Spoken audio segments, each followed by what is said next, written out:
can you really check your history and yourself? Stop playing politics with my Punanny. Stop playing politics with my Punanny. Hey, hey, hey, Republicans. I see you called on your fellow man. All dicks and no nuts. Then you rush to call me a slut. I'm standing up for what is mine. Call me the rib, but I'm really the spine of this whole great nation. Ain't gonna put me back on the plantation. No, stop playing politics with my Punanny.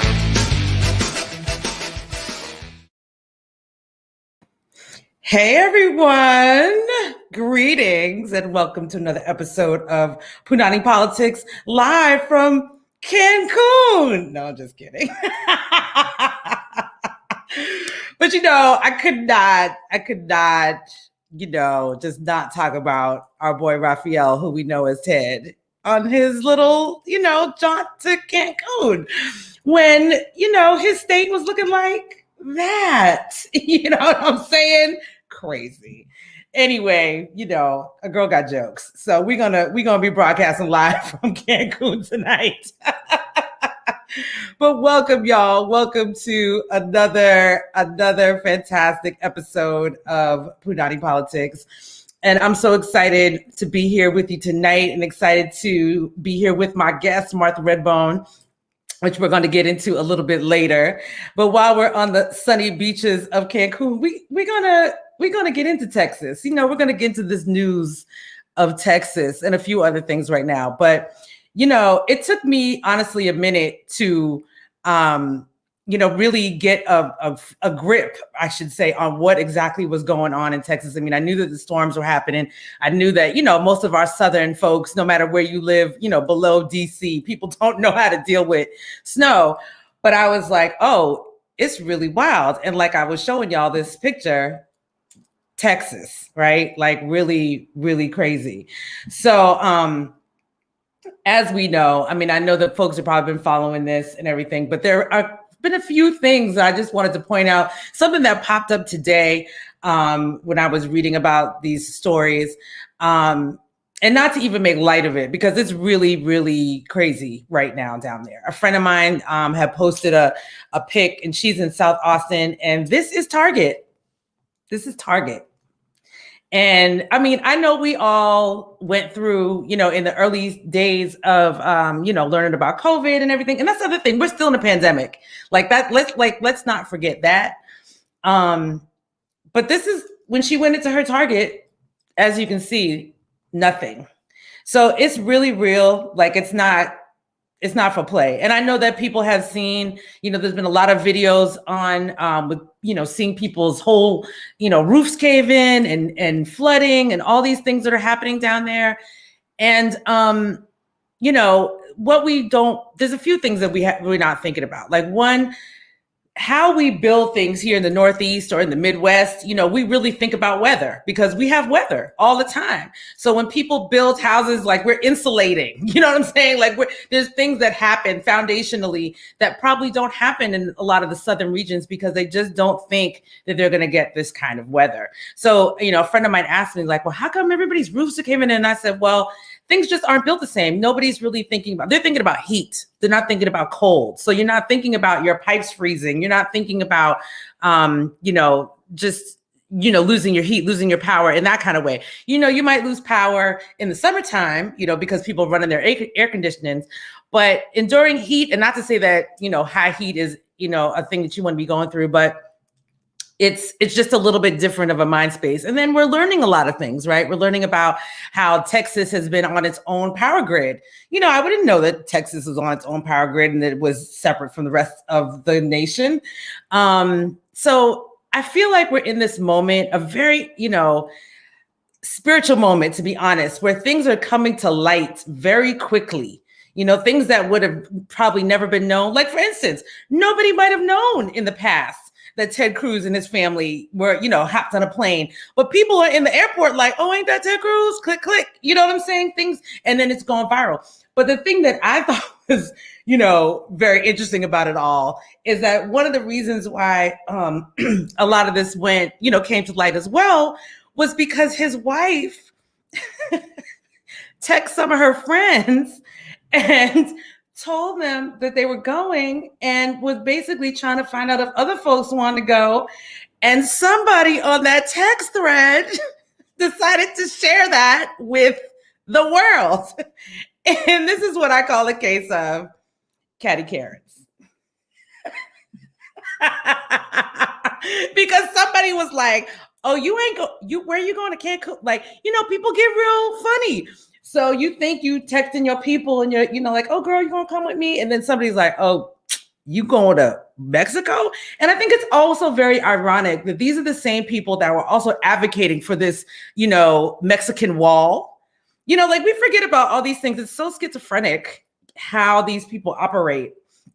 But a lot of the things that I've also been seeing about Texas just really speaks to a level of humanity. There was the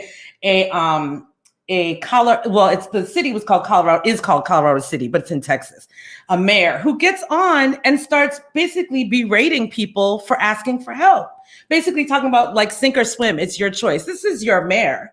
And, goes on. And of course, now, he has resigned.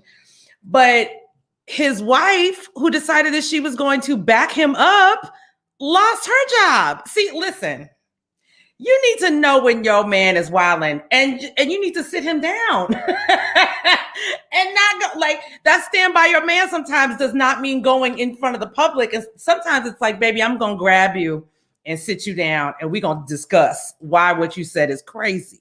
You know what I'm saying? And so, of course, he made an apology and blah, blah, blah, blah. I mean, it was a half apology. Like I read it. It was kind of a half apology because, some of these white men, they don't know how to apologize. Like it's just not in their DNA to apologize. So, but I really am sending a heartfelt, everything to the folks in Texas. I got friends in Texas. I have family in Texas. Folks that definitely lost power, had lost water. Thank goodness those folks that I know and have spoken to have food and have water. But it's not a game out here. So I'm just sending all kind of love and prayers to the people of Texas, because even if we're looking at these politicians and these legislators like see what's going on, yes, they are being called out and a light is being shown, on them and how things are happening. But we cannot forget that while this light is being shown on these folks, it's also the people of the state who are also suffering. So yes, we got 2 more years and 2 more years, another time to vote them out. Vote them out, people. So let's get it done. Let's get it done. So the next thing I wanted to talk about tonight.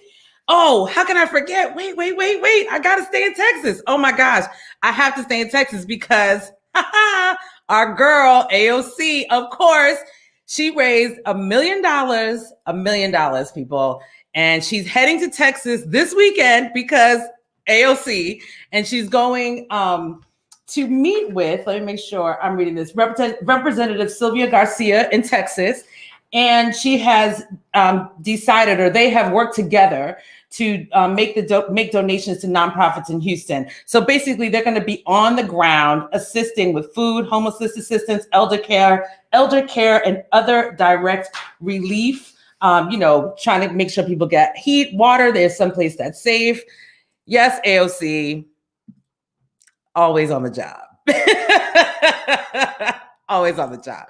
So I couldn't leave Texas without saying that. And I'm glad, not just that. I know that there are many people helping each other out and doing what we do in times of crisis. But, I know that Texas folks just are not used to this. Like, I mean, it's really over the top, but just the weather in general, like, it's just not something that folks are used to. So, shout out to my folks in Texas. And I want to say one thing. I'm just going to say this now, but I'm going to go back to it later. Today would have been the 53rd birthday of Prince Marky D from the Fat Boys, or, as we know him from the Fat Boys. And there's the Fat Boys.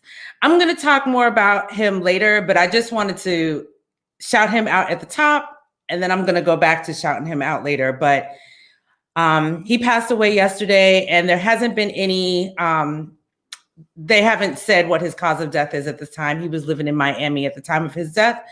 But I just want to shout him out. And I said, I'm going to go back to it, but I just wanted to say it at the top because I know somebody might be like, hey, how come she's not? But I'm a hip hop baby, but we're going to get into all that in a minute. But I just want to give love and condolences to his family and to the whole hip hop community. You know, last night, D-Nice did a whole set around, you know, classic hip hop and really, you know, starting out with the songs that the Fat Boys did. And then, of course, songs that Prince Marky D had produced after his tenure in the Fat Boys. So, you know, shout out to that family. Moving on, I want to talk about something that, okay, so we're switching over a little bit because I know sometimes I say I do the news and then I do like the other news. I don't know, like good news. I don't know if it's good news, it's just other news. But I picked up, well, because I listened to the Mariah Carey interview that Questlove did with her on Questlove Supreme. Was like a 2-part interview. It was really amazing, actually. And it actually really like shed a lot of light onto some things that, not that I was thinking about, but like I worked in the magazine industry in the 90s. So I was sort of on the other side of the industry and hearing and seeing a lot of things about Mariah that were, you know, of course, media generated. You know what I'm saying? Like you don't really know what's going on. And when you're inside the industry in that kind of way, of course, you hear rumors about people. And of course, Mariah's life at that time was very public, or at least, you know, paparazzi public. And you don't really know what's going on. So she was talking in that interview, and she has a book out called The Making of Mariah. And that interview was so compelling that I bought that book. I'm gonna tell you right now, that book is really good. And Michaela Angela Davis, if you're not sure who Michaela is, she's an awesome writer. She co-wrote that book with Mariah, and it's really amazing. So so put a pin in that. So then the other day, I started to hear about all this like wild stuff about Free Britney Spears. And of course, I didn't know what it was, and I wasn't really looking, but then I kept seeing it. So I'm like, all right, let me go find out. So then I found out that there's a whole documentary on her that the New York Times did around what's happening with her right now and her conservatorship. So here's the thing about Britney Spears, right? Like, I've never been like a Britney fan, but like, I always give props, like any of these women, young women I've ever seen known out here in the pop music game and how they work, I give props to the work because it's not a joke, you know? And when you're in that spotlight and you're under those, you know, camera light, and I feel like in the late 90s, early 2000s, you know, the paparazzi was rough. Like it was always rough. And I always felt like, man, like, what is the deal with having to be up under these women, people all the time? So I checked out that documentary, and I have to say it was pretty intriguing. Like I can't even front. Like I'm not a Britney Spears fan. I've never I don't own a record of hers. Of course I know her music because it was pervasive. It was everywhere. But to learn about what's happening with her and her conservatorship, basically around her father running her is basically what it is at this point. I mean, I can't get into all of it. I suggest you actually watch it. It's really a good watch. But the thing, again, pin in that, the thing that kind of came together for me watching that Britney Spears doc and reading this Mariah Carey book was that both of these women, both Mariah and Britney, had situations where men in their life, in Mariah's case, her brother, and in Britney's case, her father, had them institutionalized under the guise of like, they don't know how to take care of themselves. And though the situations are quite different, I mean, especially because Britney is still under this thing, I just found it really interesting. And I looked at like how there is this idea that when you see entertainers and you see people, you know, especially women, and doing this work, and I'm saying work, you know, being in this music industry is work. Like a lot of people just think, oh, you know, because I'm going to see a show and I'm having a good time, that, you know, all their life is a good time. And trust and believe, yes, we enjoy what we do, but it's work, people, it's work. And when you are under that kind of pressure, scrutiny, really scrutiny, I'm going to say scrutiny, In Mariah's case, there's a point in her career where literally she just wants to go to sleep. Like she just wants to go to sleep. Like she's like, can you all just give me a few days to go to sleep? And I'm gonna get up and then I'm gonna come back and we're gonna do. And it was interesting because it just wasn't something that people were willing in a moment to have happen. But I just kind of was just thinking about this whole thing about women in the industry, young women in particular, how people try to manipulate them. And when they reach a certain status, because both Britney and Mariah, you're talking about lots of money, lots of, status, so to speak, you know what I'm saying? Like you have a certain kind of power and people wanting in on that. So, and I don't know, it just made me think, made me think about Amy Winehouse. It just made me think. So I don't even know if this is a news point. I don't even know what it is. I just felt like I needed to talk about it and just sort of get it off my chest because I felt like there's something here. And I just started like checking out, sort of Googling young artists, whether it's like singers, actors, and people having breakdowns. I'm using quotes because I feel like a lot of people are broken down as opposed to having breakdowns. So I've always just, maybe because it's a business that I have, worked in for a long time, I've just had a lot of compassion for people, being under the constant eye of paparazzi and people sort of, some under the guise of like, being, and I shouldn't say guys, some actual fans and really loving and feeling connected to people because of the work that they do, and others really just trying to take advantage.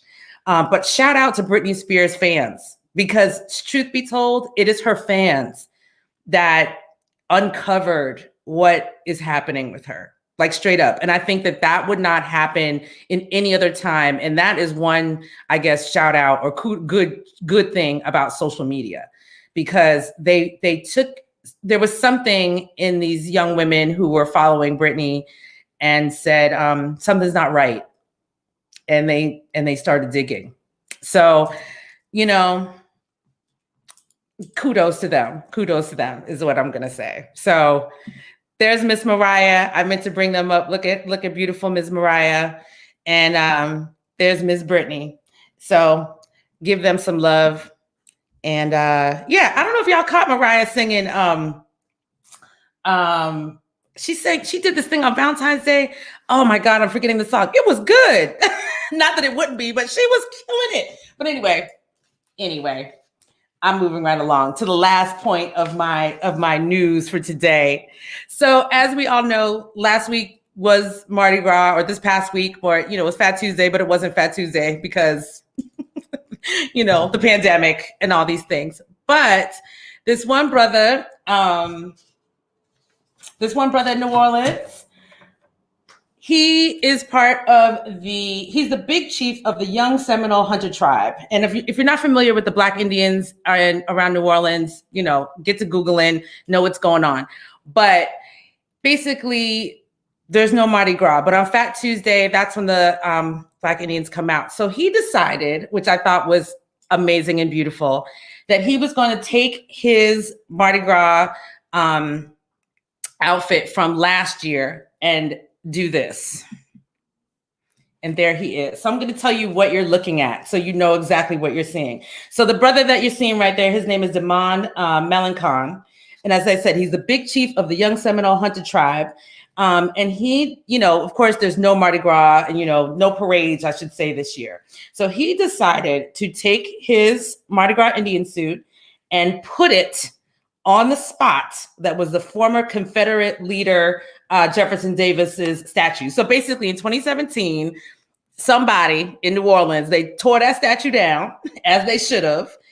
And Damon decided that he was going to, with the help of what he called some fairy angels, put his suit up there. He said, placing the suit in a resonant spot was particularly important this year, he said, because New Orleans culture bearers have been hit hard by COVID-19, both health-wise and economically.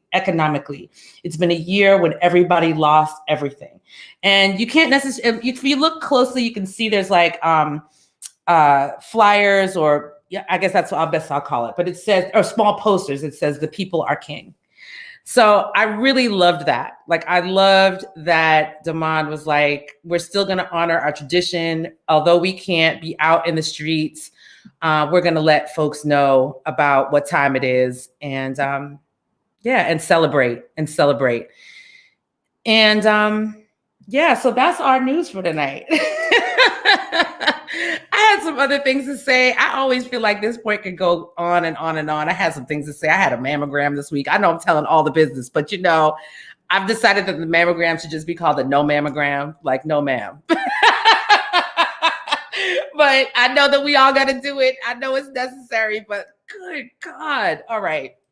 That's all we're doing. So we're going to get into this moon forecast for tonight. And it is the first quarter moon in Gemini. And of course, Moist Paula is bringing us all the goodies for this first quarter moon. Here we go.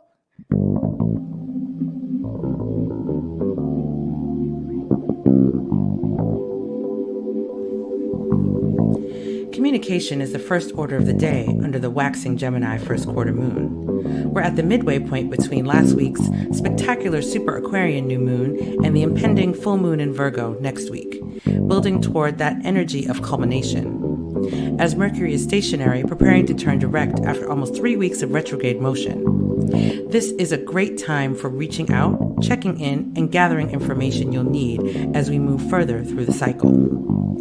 Some of us may be reeling from the Saturn-Uranus square earlier in the week, which was exact at 7 degrees of Aquarius and Taurus respectively on Wednesday, February 17th. This aspect, which takes place thrice in 2021, is said to characterize energies which will be at play throughout the year, manifesting in standoffs between the status quo and an urgent sense that something's gotta give. Uranus may be thought of as an unstoppable force, while Saturn may be pictured as an immovable object.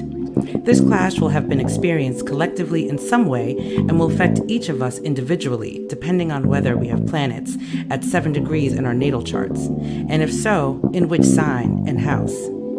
Even though the Saturn-Uranus transit is exact just 3 times this year, these slow-moving planets will be close enough to 90 degrees apart throughout the year that the square is continuously running in the background. While the square is an object of tension, it does imply that when acted upon, a resolution is possible. The energy can, in fact, be channeled positively and can be a source of motivation. Another square forms in the sky today between the cosmic lovers Venus in Aquarius and Mars in Taurus. For better or worse, passions will run high at this time.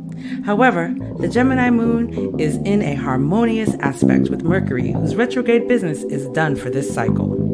Resist the impulse to say things you don't mean in the heart of the moment. This energy is better harnessed to communicate your true feelings. The sun has now moved from Aquarius into Pisces, so deep emotions may begin to rise to the surface, having been held in check for several weeks during the solar transits of celebratory Sagittarius, practical Capricorn, and rational Aquarius. We are now in the home stretch of what has been an extraordinary year astrologically. As Pisces season unfolds, honor your emotions and take time to escape into ethereal realms and take a flight of fancy. By Saturday, when Mercury starts its forward motion, all planets will be moving direct for the first time in many months. In the Northern Hemisphere, spring is around the corner, and we can dare to dream about our hopes for the year to come. This moon forecast was brought to you by Moist Paula at Zodiac Soundtracks. Welcome to the first quarter moon in Gemini. Yes. We're in that first quarter moon in Gemini. We are officially into Pisces season. Happy birthday, all my Pisces.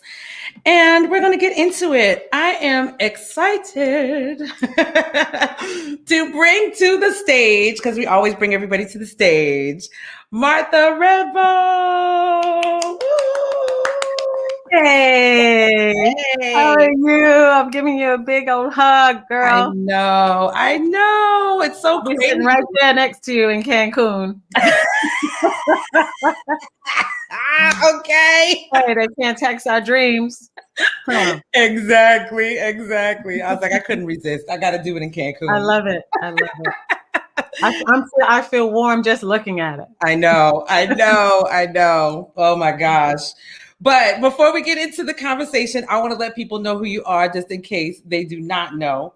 So, my girl, Martha Redbone, is a Native and African-American vocalist, songwriter, composer, and educator. She is known for her music gumbo of folk, blues, and gospel from her Appalachian roots. Her songs and storytelling share her life experience as an Afro-indigenous woman and mother navigating in the new millennium, giving voice to issues of social justice, connecting cultures, and celebrating the human spirit. Martha, with longtime collaborator Aaron Whitby, is currently developing Black Mountain Women at the Public Theater. Martha is a 2020 Drama Desk Award and a Delco Award winner for Outstanding Music and a play for the revival of For Color Girls Who Considered Suicide When the Rainbow Is Enough by Ntozake Shange at the Public Theater in 2019. Welcome to the show, Martha Redbone. Thank you. I'm wearing my Ntozake headpiece. I know. Yes. How to rock it. So crazy. I feel like For Color Girls is like a Black girls theater rite of passage. Because because I did For Color Girls in high school. Yes. It's everything. It's everything. To me, it's like that was, the beginning of everything. Right. Yes. I was like in puberty, just entering puberty at that time, and it was just everything. Yeah. For one of the most powerful moments, probably one of the most profound moments that I think I've ever really seen, like to be on the bus or, in the subways and see these incredible poster with, a woman who looks like me, and the stage of women who look like everybody in my family. And then as you get older and you really learn what the stories were about, that was like, well, it's so interesting. Yeah, it's so interesting because I never saw For Color. I mean, I didn't see it until I did it. So, but I remember the book was on my mother's bookshelf. So it was something that was there, and it wasn't. I don't think I even read it. But I remember the cover, as you talk about, because the Black woman looking like, head wrap, the script writing of the play title, and and For Color Girls was really the play that I did where I realized that I had some acting skills, because I played the woman in red, and when you get to that point where the kid, and he dropped them, and when I kind of came back from that, meaning because you're in your own space, and I look up and people are crying, and I was like, oh, like not only is Ntozake doing what she does, but I clearly brought some spirit to it. So I was like, my little, 17-year-old self was like, oh, this might be a thing. Yes. So yeah, kudos to you. I'm going to get back to that in a minute. I want to kind of jump into this right now present moment of like being an artist in this COVID period, and just jumping you back as all of us, because I've been jumping folks back to March of last year, and when we started to see all of our lives crumble before our eyes. Yes. And I know, that along with you being a mom.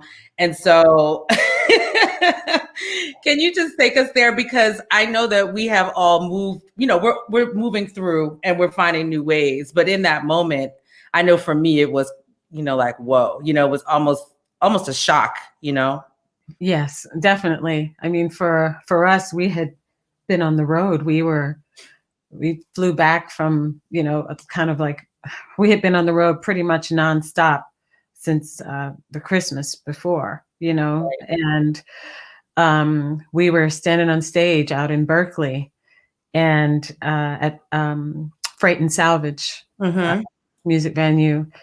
And that night, we had heard at the sound check that the first case had broken out 3 hours away, and I think it was in Vancouver, Washington. Mm.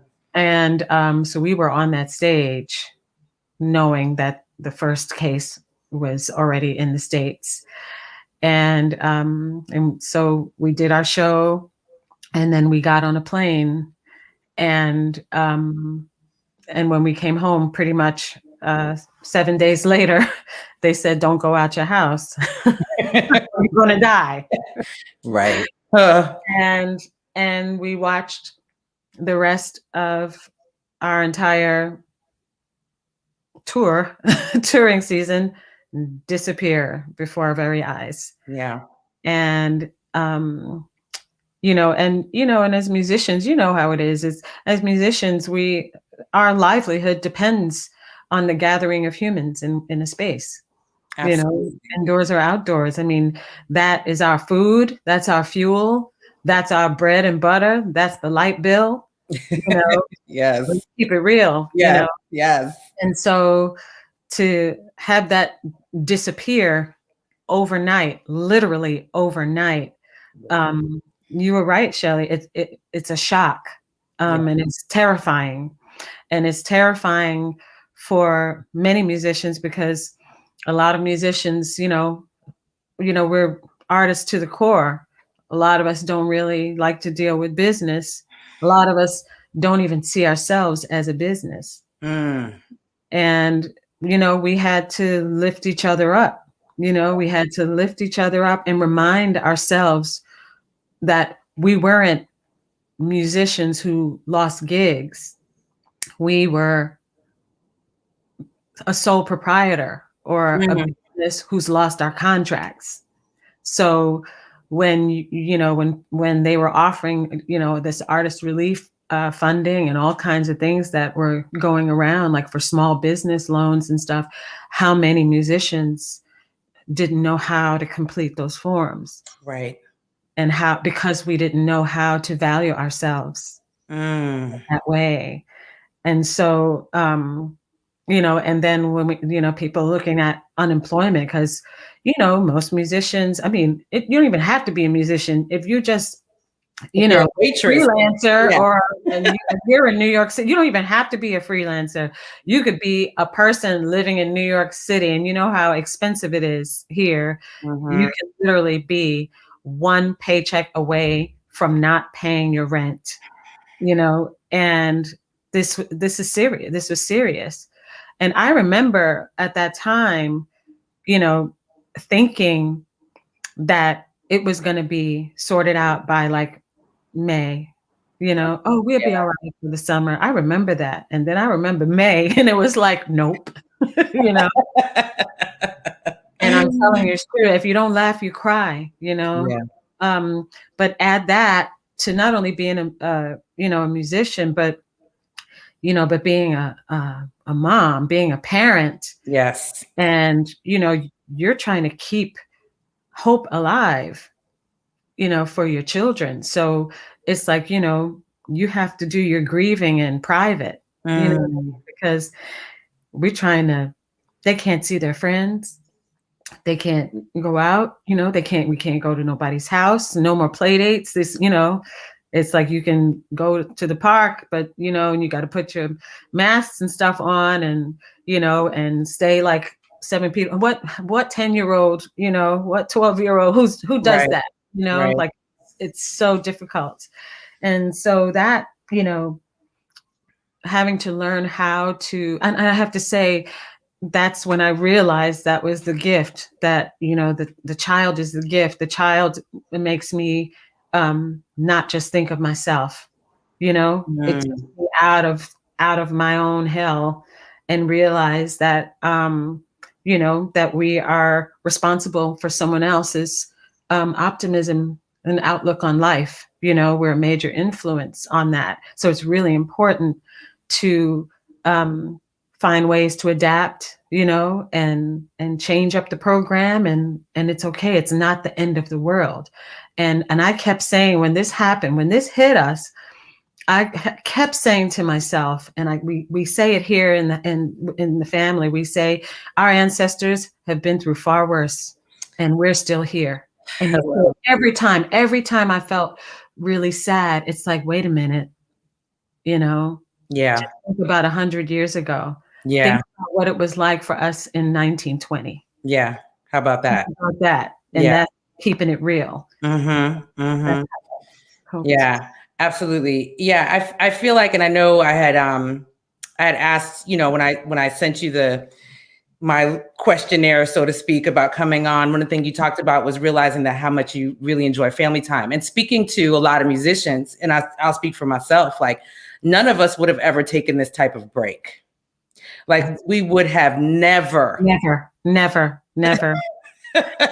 And I tell you what, one of the things, you know, that one of the things I really truly enjoy is, and it didn't really hit me, you know, to start feeling super sad right away, because we were just so happy being home, sleeping in our own bed, not having to eat at Denny's. Yes.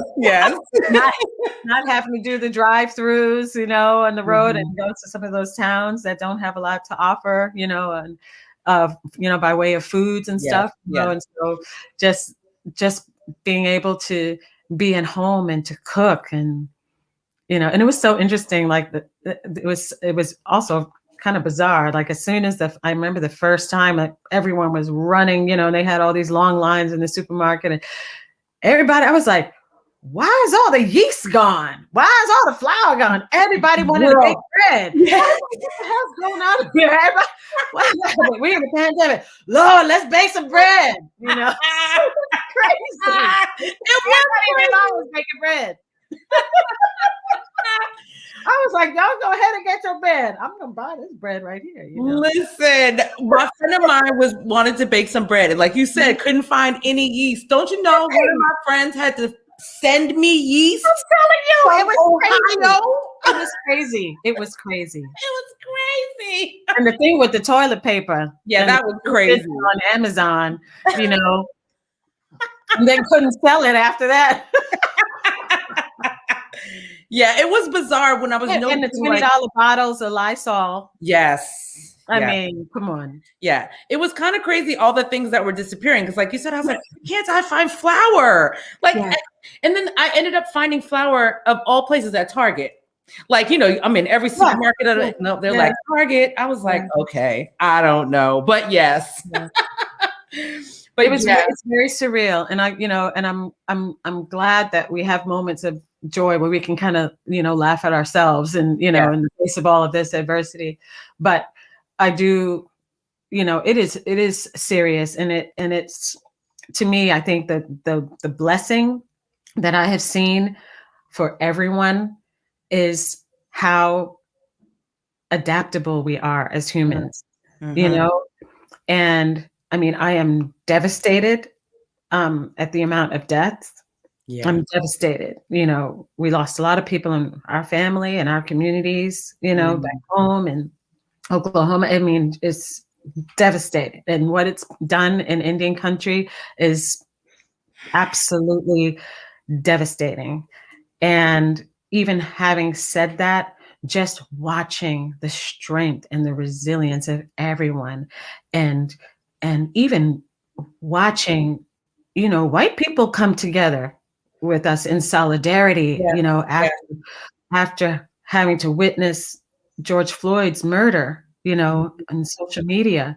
I mean, that's something that I think, you know, when they say out of all bad comes something good, I think out of this pandemic, it has forced everyone to be grounded, to stay home, and to be able to witness this, because these injustices and these deaths to Black men and women have been happening all along, you know, all along.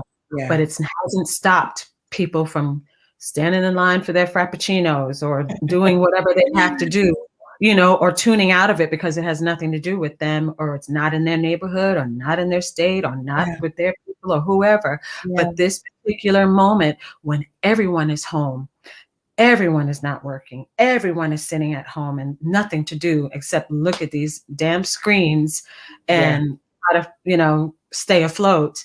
And that was the only reason that people were able to witness what we have been having happened to our community for centuries. Yeah. This is the first time since, we were a kid, since our parents were marching in the civil rights era in the 60s. This was the first real time that I saw a sea of white faces out by the Brooklyn Museum, you know.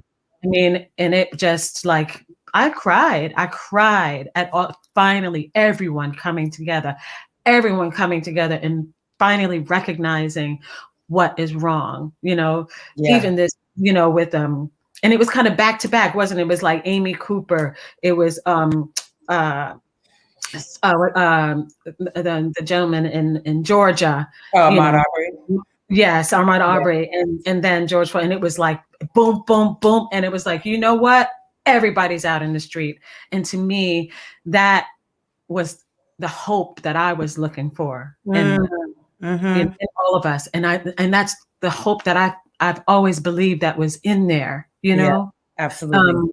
The backlash of these, crazies jumping over the Capitol wall, whatever, and yeah, I'm so glad that happened because white people needed to see that too. Well, that's what I think is happening, right? Because I think that's what happened with George Floyd. It's like they saw themselves, because that, I haven't, like you said, when you're home and all you can do is sit and look at that screen.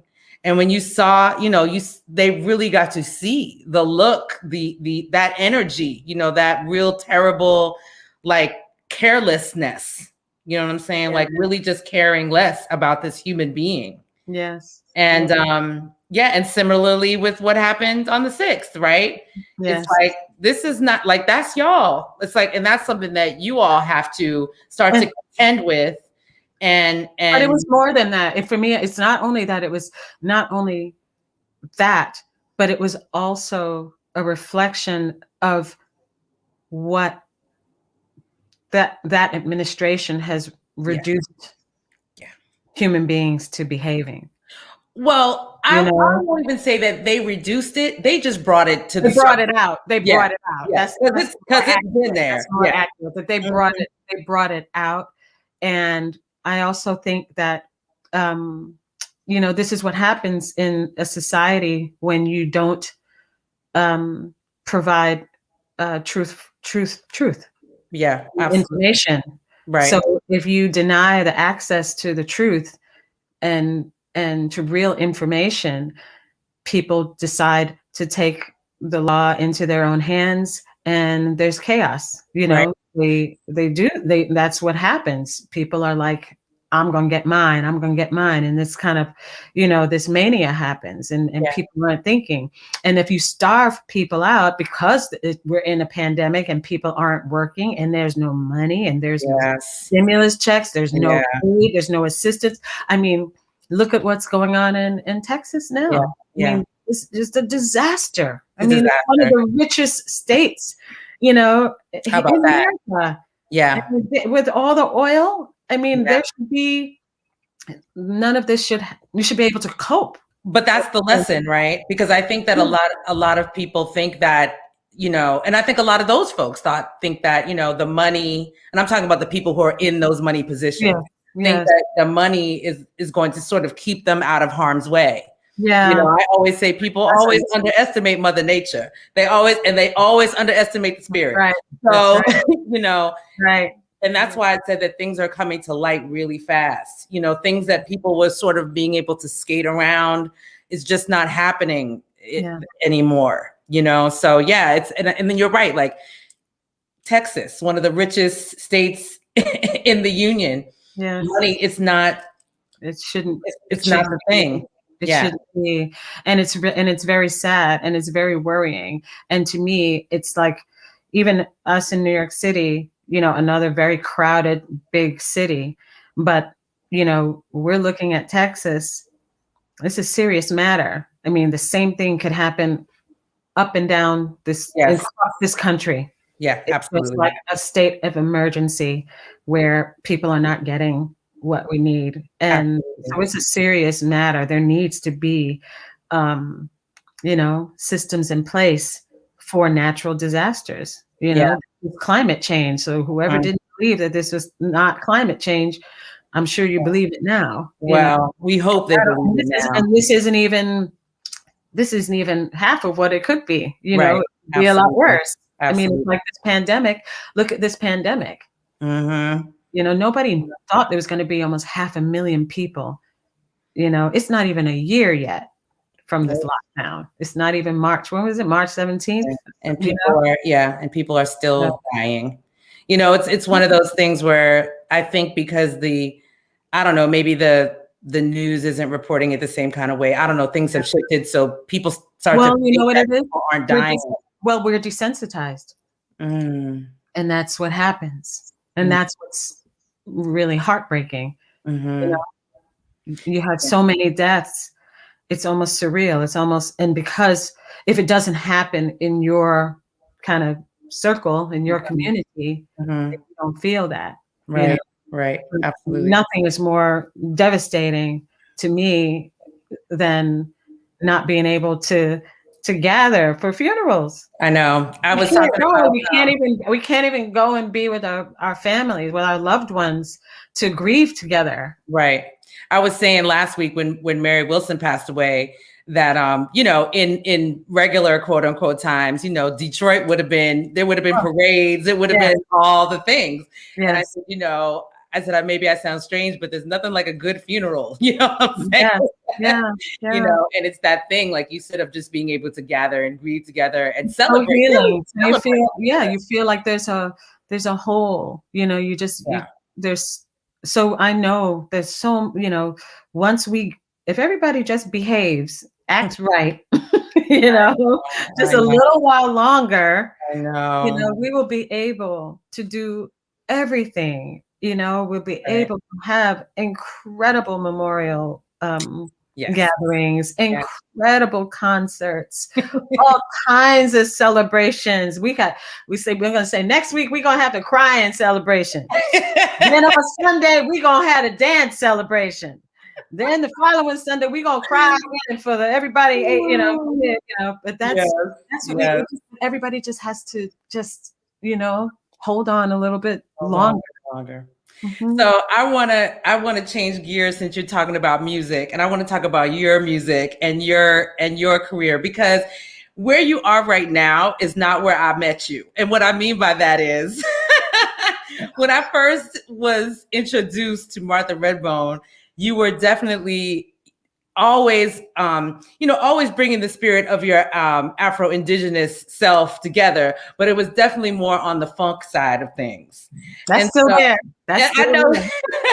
I know, but I know you also made a shift a bit. You know what I mean? So I just want to, you know, people. I can tell you about that. Yeah. I'll tell you about that shift. That shift came because my grandmother had passed away. I had both grandmothers on both sides. My dad's mom and my mom's mom passed away within 6 months of each other. And then my great aunt passed away. And then another friend of the family who was she was kind of like our great aunt, and she was 102, and then she passed away. And so I realized, and then we became parents. Then we had baby. Okay. And so I realized that, you know, we have all these pictures, and you know how you have pictures and stories. And I thought, well, as musicians, we really need to like capture the essence of the music from the land, you know, and to keep that kind of connection, you know, it's just because he will be too little to remember. So I remember, you know, telling my mom, you know what, I'm going to make this album, and like, we're going to honor Black Mountain and all of this. And she was like, really? You going to do music from home? Really? You going to talk about us? You know? And I said, yeah. And she's like, wow, okay. You know, and she was saying that, you know, she grew in her era when she was growing up, you know, it was shameful to tell people you were Indian, you know. Yeah. You know, they didn't use Native American, you used Indian, right.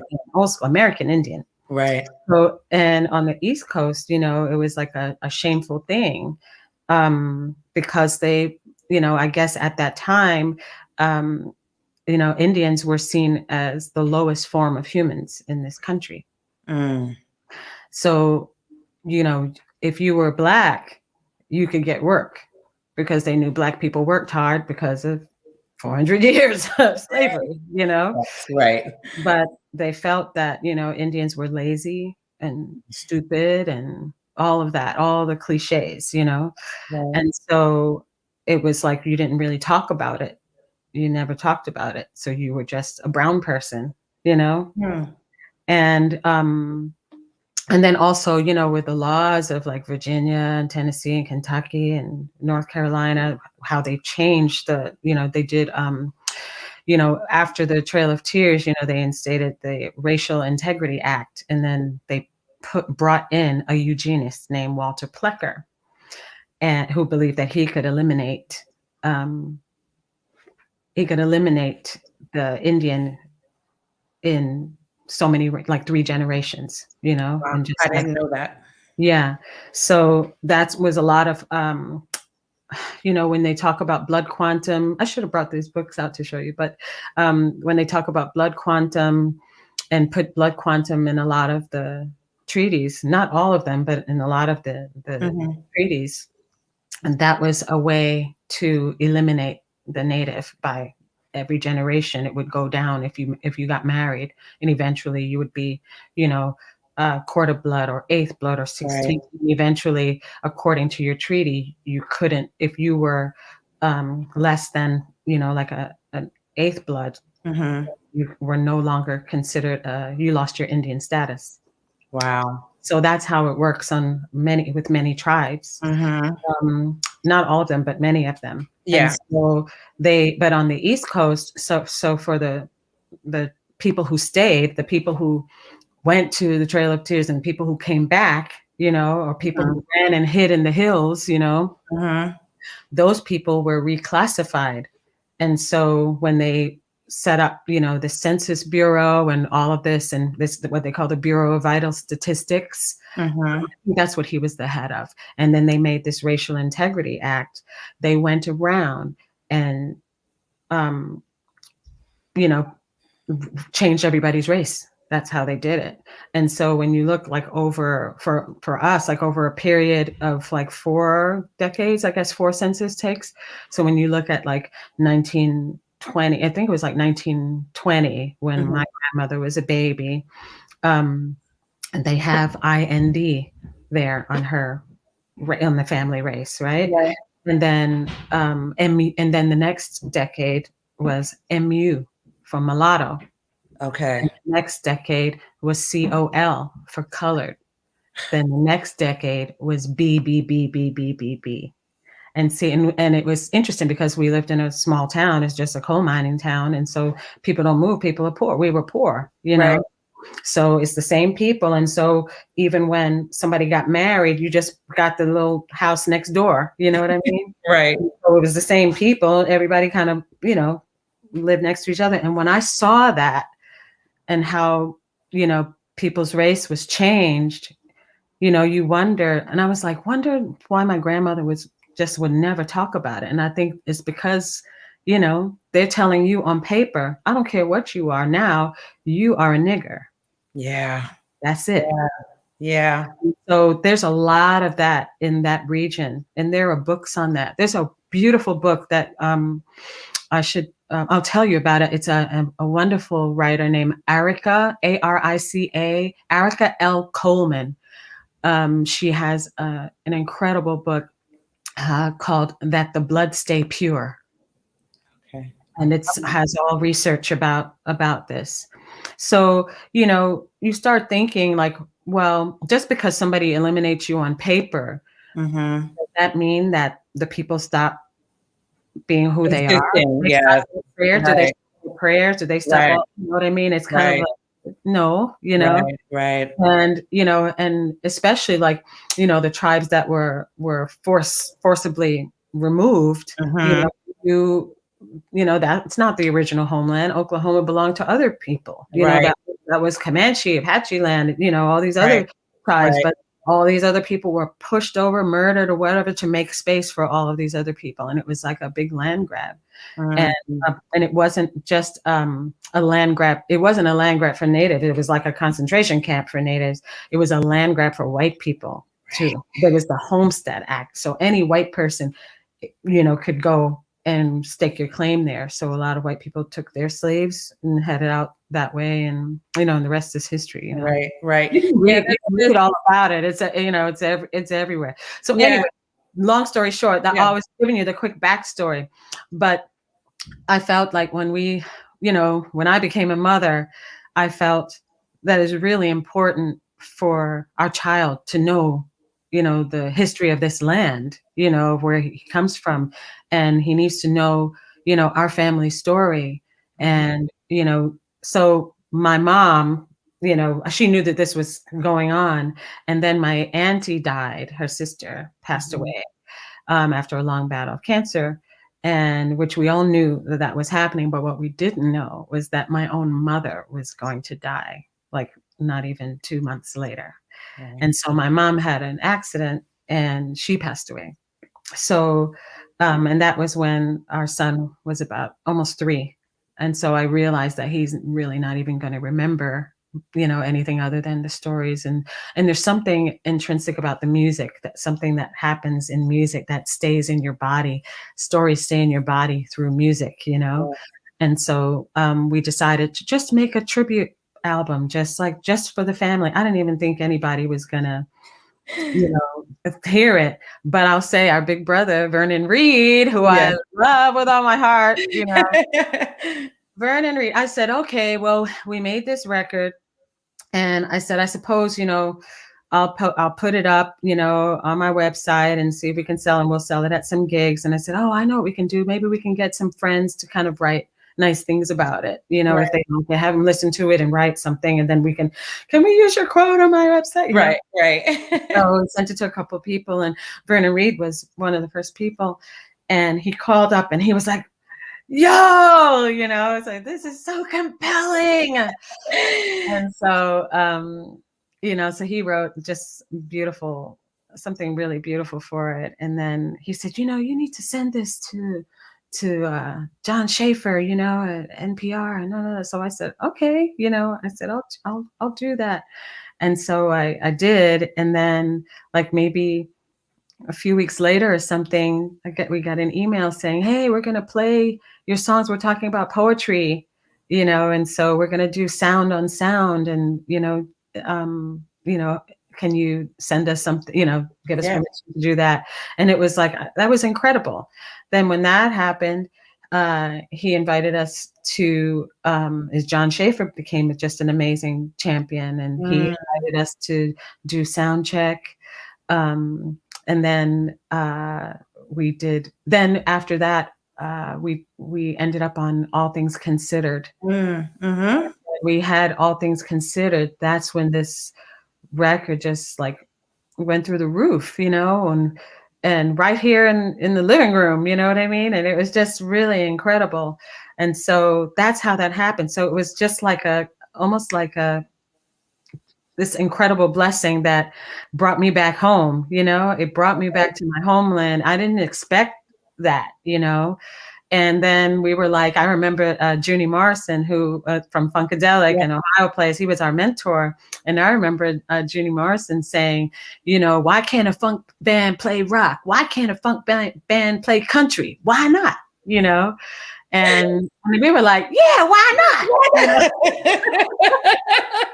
And that's how that happened, because when you're coming from a place of truth, I mean, this is the music I grew up on, you know what I mean? This is like roots music. I'm from Harlan County, Kentucky. This is, and then we got that bottom from being from Brooklyn since 6th grade and stuff. I mean, it's like we ended up calling it Funkabilly, Yes. We call it Funkabilly.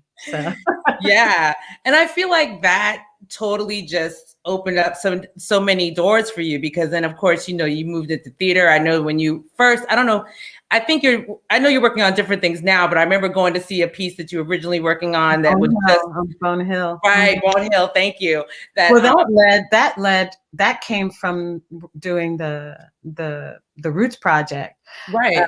And the folks at Joe's Pub, you know, that's like our home spot. You know, they had a program, like a kind of arts initiative where you can combine music with the theater side of the building, you know, and create whatever story that you want. And so they asked, you know, maybe is there something that you'd like to, you know, work on, like maybe like a song cycle or something like that, and tell a story or whatever. And I knew exactly what I wanted to do, because I wanted, after my years of being on the road, not only with the Roots project, but before then, you know, just being on the road, I realized that people just really don't know about Afro-indigeneity, you know? Yes, absolutely. People force you to choose, you know, force you to choose. You can't be Black and Native, you know, if you're Black and you're Black, you know, but you're not allowed to say that you're Native. There's a lot of anti-Blackness also in Indian country that has to change as well. Sure. It's okay to be white and Native, but when you're Black and Native, all of a sudden, here we go again, you know? So I just felt that this was something that people don't really know much about, because we weren't taught this, it's not in the history books. No, not at all. but all the information is there. Yeah. And I can't tell you like how many, you know, Black friends of mine who have some story about this, but they don't know exactly where to look or anything about it, you know? And so I know where to look on mine. Because I'm from a small town, you know, I'm from a small colonial town, and I'm a descendant, you know? Yeah. And so I felt it was important for people to understand how we came to be, you know, and how this story came to be, and how systemic racism has eliminated us from each other, and has separated us from each other, you know. Yeah. And that oppression is being kept like that by the main oppressors, you know. So it's been very, very difficult, and I'm starting to see the solidarity happen again, you know, again, after a very long time. It hasn't been there for a long time, but, you know, with me, you know, being on the road and talking to young people, and, you know, and learning about just how, you know, how invisible we are as Native peoples. It's terrible. It's like no one really knows what the needs are of the community. I mean, when you can even look at for example, like the COVID-19 cases, you know, like the deaths are not being reported. Right. From reservations. They're not even part of They're not even part of the statistics. Right. They're not even part of, that's absolutely true. Wow.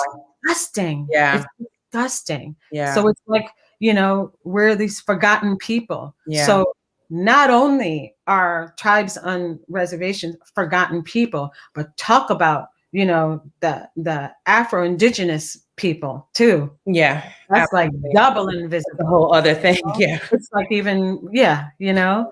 Yeah. So it's, you know, this has to be something that I felt is my personal responsibility to my child, you know, to my grandchildren, to my children's children, you know, whoever that may be in the future. But I think it's really important that this is a story. And I'm not the only one person telling this story from my own family tree. You know what I mean? Right. My own perspective. This is a story that people need to hear from many people. You know, everyone who is in this country, who's from this country, who was brought to this country, who was stolen this country, who came, immigrated to this country from, even if whether you were here, you know, in 1619, or if you were here in 1919, if you came here in 1980, your story matters. Yeah. Your story and your contribution to this land matters. That is part of what makes us America and the United States. If we're going to really be united, then let's call it what it is, and let's place value on each individual story, because every single person who has contributed to this land has something to say. But even having said that, we still need to honor the original caretakers. Yeah, absolutely. We need to know who are these people? Who are we? You know, who are the first people? You know? It's so interesting. I'm not interesting, but when you talked about people, you know, especially African-American folks who, like, we know that we have Native folks in our family. Like, I know, you know, that my great grandmother, yes, was Cherokee. I know this, right? I know my grandmother told me, you know what I'm saying? But but beyond that, like, I know where they lived. I mean, and sort of like, maybe I could go to that place and find out more information, but I don't know. And I think that's what a lot of us sort of have. Like, we have like pieces of stories, like, well, somebody's grandfather, somebody's great grandmother, or somebody's, you know. And so it is that invisibility. It's like you said, it just seems like, I think as an African American, it's already challenging enough to figure out where we came from over there. and pretty much impossible. Yeah, pretty much. And then it's like, and then you're also trying to figure out where you belong over here, you know, or who your people are, I should say, over here. So it's you're right. But as you also said, there is information to be had. Like, it's not like there is nothing out here and no information and no way to find out anything. But I think that's just another, you know, another walk. But I want to say that, I mean, but I do want to talk about your theater, you know, your entree into theater. And I know Bone Hill was like the beginning, but it sort of seems like, and I know that you know, as you said, you were still going to be doing shows and all this kind of stuff, but theater, you seem to be suddenly like, you have found a place here, and you're working on more projects. You know, For Color Girls was something that came up. So tell me how For Color Girls came to be. I know we talked a little bit about that, but how were you sort of, who saw you or who heard you do something and said, you are the person, we want to do this? Well, we were, you know, we made Bone Hill, you know, with Joe's Pub and the Public Theater. And then, you know, and took that on the road for like 4 years, you know, 4+ years. In fact, we, you know, had a bunch of things lined up, you know, that's what we kind of lost during COVID, you know. But,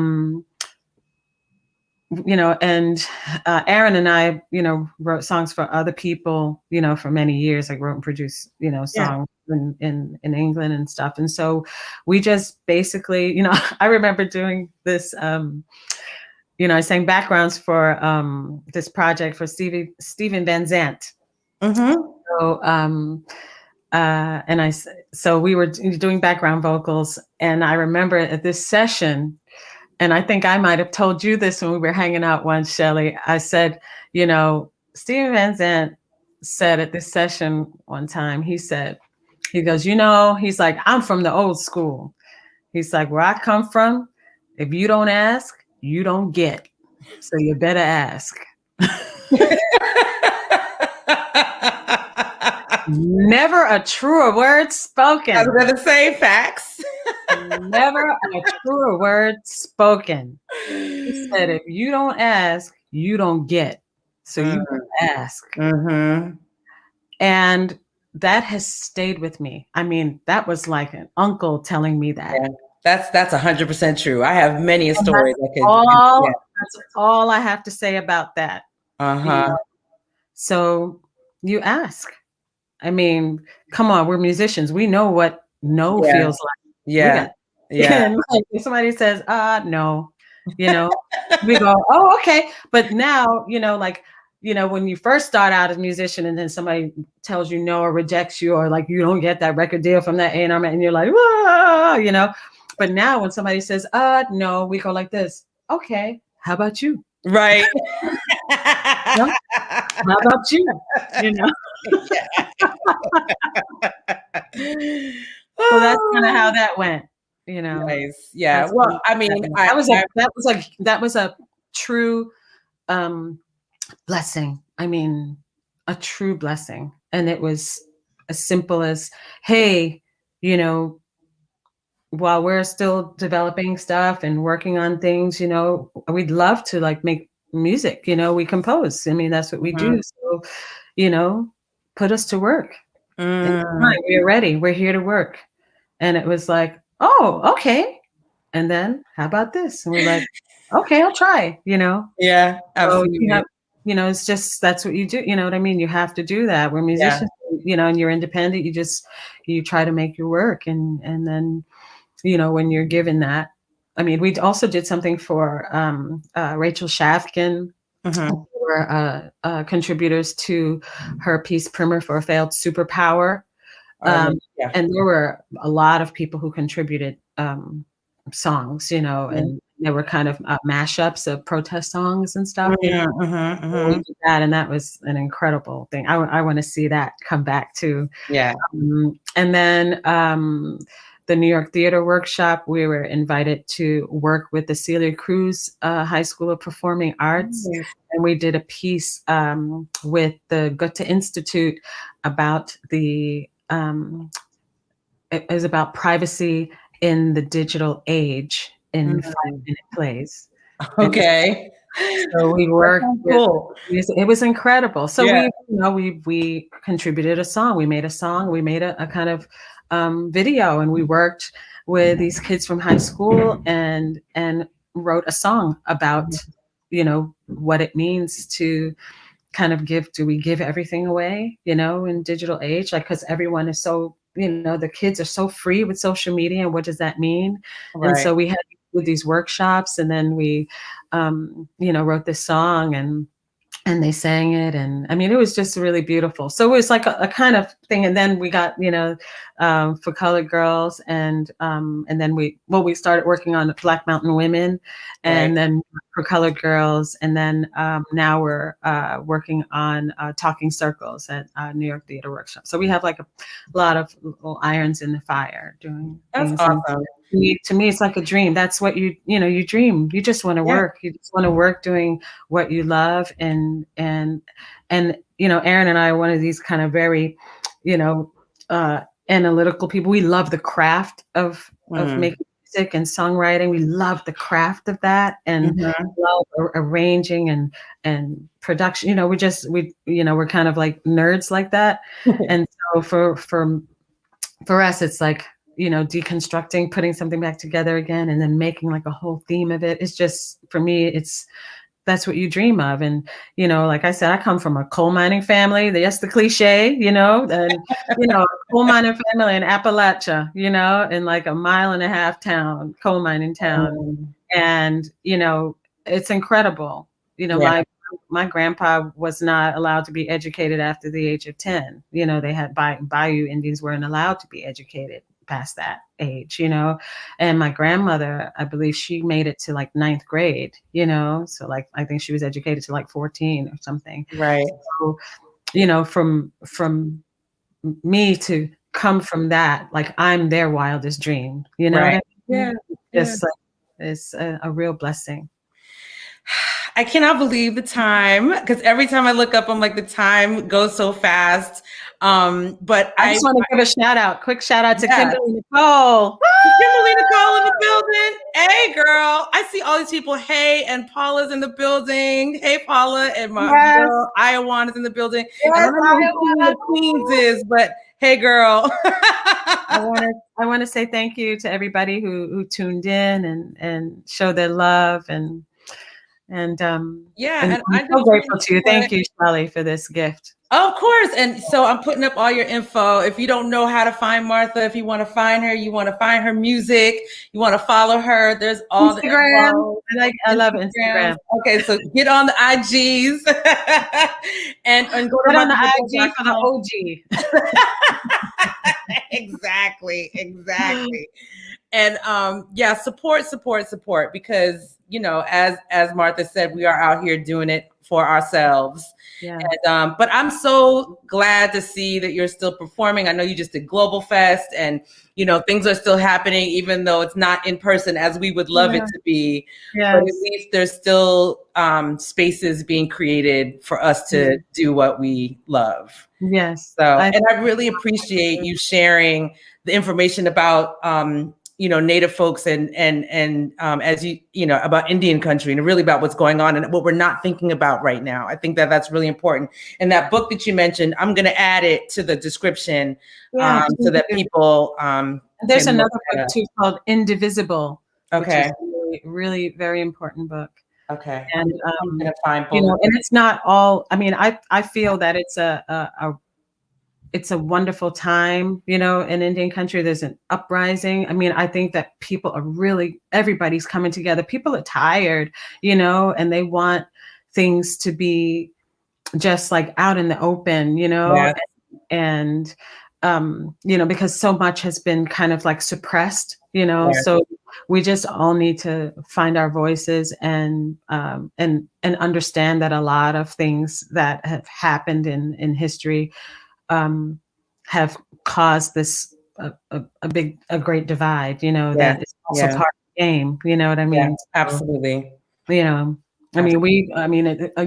also know that the Black community knows about this for a very long time, but I think now when you see what can happen, we are in a state of an emergency, in this country on so many levels. Not just monetary, not just climate, but spiritually. Yeah. We really need this healing to begin. Yes. And we need the tool. The tools are here. We just have to listen and we have to put them into practice. Because what I have been seeing is just a lot of kind of like, there's a lot of regurgitation of the trauma. Because there's so much pain. And one of the things that has concerned me, and I'll be quick because one of the things that has concerned me is, we've been in this pandemic now since last March, and there was so much love in the beginning in social media, where everyone was sending each other a lot of love and care and concerns, and people were making these food banks, and people doing all kinds of incredible things, like to make sure that people in the community were being looked after, and checking on old people and checking on children, and all this kind of stuff. And then here we are now, coming on a year, and I feel like we are desensitized to the number of deaths that are going on. And I also am seeing a lot of hate happening in social media again, even during this pandemic. And I'm thinking, wow. So we are so used to being in this pandemic that we can now start going back to hating, and that concerns me. That is what I don't, that's not helping us. Right. Doesn't help us. Right. Right. So I'm really hoping that from the truth, like when everybody came out in the streets and stuff, when that happened, I don't want that to disappear. Right. I want that energy to remain. I don't want that to disappear because Amy Cooper didn't get charged. Right. I don't want that to happen because Amy Cooper it's not just, it's not only her fault that, or like the powers that be are legal that happened. That also didn't happen because the person who did happen to, the man. He didn't really press the charge. He wanted it to go away. So, he wanted it to go away. Because of whatever his personal feelings are. So he helped enable that. He helped put that blanket on. I don't think he realized that, but that's his own personal choice as well. Absolutely, yeah. He has to, he has to live with that. But we can't even be mad at him either. No. So these are the things that I'm thinking about, all of this kind of stuff like every day, we have to find a way to bring more joy and more healing and looking after each other and caring for each other and become light workers again, because we are still not through this pandemic. So we're going to have to just get rid of this hate and this anger, and because of the frustration of the situation, we can't start turning on to each other again, because it's just, we only just got started, you know? Well, I think that spirit is moving. I do. I feel like spirit is moving us to a place of healing every day. I think that things are being revealed, like I said, in a way that there's no more time to sort of turn a blind eye. Like, you can't do it anymore, because as soon as you close your eyes, you're going to open and something else is going to be there that you're going to have to look at and have to deal with. So I'm actually, you know, in gratitude for this time and for all the things to come, because I know that we are better, you know what I'm saying? Like, and we are. And so, you know, we're going to do what you're doing. Let me just give my sister some props. Okay. I mean, the work that you're doing, just doing this is so healing. And I have to say that, like, you know, being on this program with you has not only made me miss you even more, being sitting on your couch, you know, sitting on nature's couch, you know, but I so miss that. And it's really beautiful that you're doing it, because we really need this. It's really, really needed. All the work that you're doing has been absolutely incredible. I'm so proud of you. And I'm so glad I sang on your album. Me too. I'm so glad. And just when you put it on in the beginning, I was like, oh, yes. You know, we're going to put my record on. Thank you, Martha. I'm going to go because I know we could be here, and I'm just trying, but no, this just means we have to do this. We have to do this off of this. Yes. That's what that means. But I love you, and I'm so thankful that you could be here and celebrate with me, I say, for Black History Month, because I really wanted to have, you know, as many different voices, you know, representing, you know, Blackness at this time. So thank you. I love you. Thank you too. And I'm looking forward to the time when we can sing and, you know, do all those things together again and have all those celebrations that you talked about, all 15 of them. Thank you. Yes, exactly. Thank you all. All right, love. Have a good night. Yes, you too. Oh my goodness. I'm so thankful. Thank you everybody for being here. I see Delicious Bites. Oh, I see Malika Styles, the Queen of Queens. Thank you for being here. I am, it's good. That's all I'm going to say. I was going to say, you know, I have so many wonderful people in my life, and Martha is just one of the many who's here, who's in my life. And I'm so glad I could share her story and energy with you tonight. I always forget this, so I'm going to do it right now because I'm going to do it twice.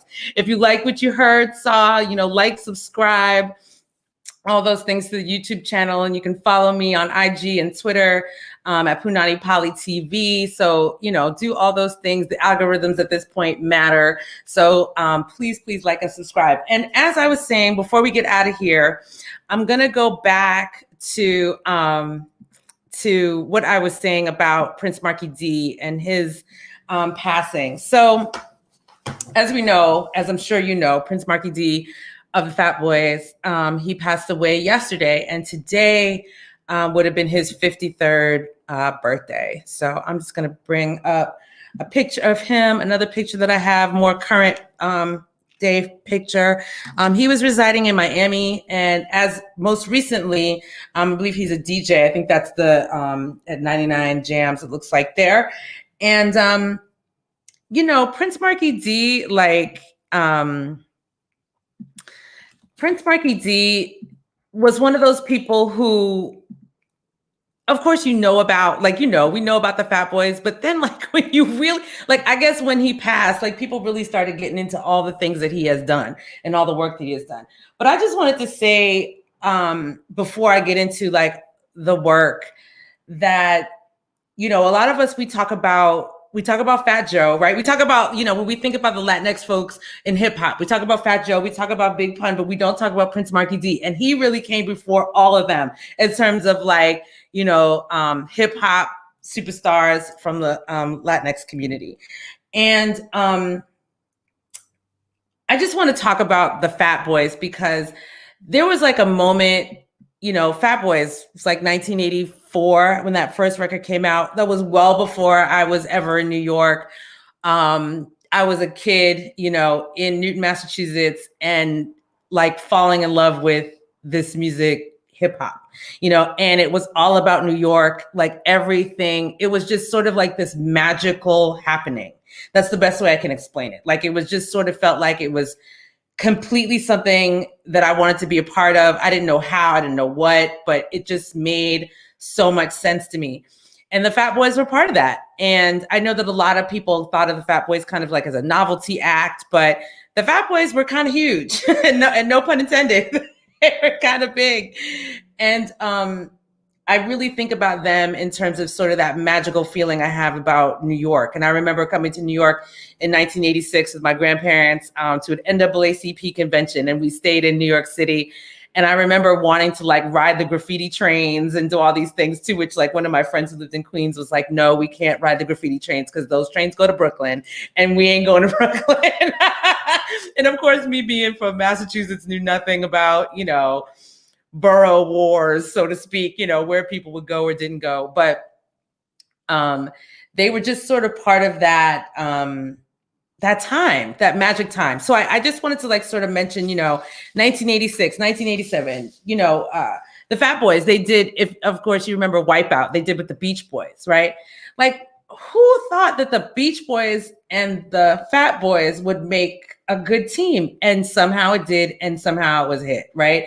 But same thing with like Run DMC and Aerosmith, right? Did Walk This Way. I mean, of course, like when you think about it, it's like, of course, but the 80s were that time of like music was coming together in a way that was, again, it just felt like magical. It just felt like there weren't a lot of barriers, or people were sort of breaking them down. I wasn't here in New York, but people always talk about how, folks, the hip hop kids were coming downtown, and those things were meshing and merging. And it was just a really special time in music and in New York. Like I said, I wasn't in New York. I was somewhere else, but I was dreaming about New York. I really was. So if you don't know, Prince Marky D, he co-wrote, I believe, and co-produced or produced Mary J. Blige's Real Love. So again, another like pivotal moment. Like I remember being in college and Mary J. dropping Real Love. Like I was like, what? Like, it's like, what am I watching? What's happening? So very like pivotal times in music. And, of course, Mary, she was just such a, she just crossed the borders of that R&B hip hop moment time. It was Mary. And so he produced Mary. He produced Christopher Williams, Father MC, Mariah Carey, Shabba Ranks, Lisa Stansfield, Coolio, Craig Mack, Destiny's Child, Macy Gray, Method Man and Redman, Frank Ocean, Ariana Grande, and Drake. So listen, he didn't just stop in the 80s. He kept going. And I didn't know, how I would feel about Prince Marky D passing away. Meaning like, I didn't know how that was going to touch me, but it really just took me to a space of my real original love of hip hop, and it being sort of this mystery, magical sort of experience that had entered into my life. And I remember buying records and buying, my Run DMC records, buying my Houdini records, buying, all those things. As I said, very disconnected from New York, but very much like it had to be a place it was a place I had to be. And here I am. So big up to all the pioneers of hip hop. Much love to the family and friends and community of Prince Marky D. May he rest in peace. And as we've been talking about all the loss that has happened in this time, you know, he's just one of the many. I'm hoping that this show doesn't become sort of like a death march. I feel like for the last like 3 weeks, I've been talking about people who have passed away. So let's try and get through a week. Let's try and get through a week, shall we? So on that note, I'm going to one more time just tell you, please like, subscribe if you haven't to the YouTube channel. Get in there, do that, tell a friend, spread the word about the show. And again, you can follow us on IG and Twitter at Punanny Politixxx. And next week, I'm super excited to have Rosa Clemente on the show. I am so excited. So if you're not familiar with Rosa Clemente, she is an amazing activist, journalist. She also was very much essential in the release of the most recent film, Judas and the Black Messiah. She's part of Malcolm X Grassroots. Like she's not a game. So I'm really, really, really excited to have Rosa on the show next week. And if you love what you see, if you can help us out, keep the show going, keep us going. You can support the show through Venmo, CashApp. Everything is there at the bottom. If you'd like to give us some support, we'll take whatever. You know, everything I always say looks free. Nothing is free. So whatever you can do to support, I would greatly appreciate it. And thank you. Even just for being here and tuning in. That is support. Spread the word. Tell somebody. That's support. Anything that you can do, I really appreciate it. So on that note, on that beautiful note from sunny Cancun, I bid you good night. Y'all take care of yourselves. Take care of each other. And just know that if nobody else loves you, I do. All right, y'all. Have a good night. When you recognize you're on the ground, you can get up, you can get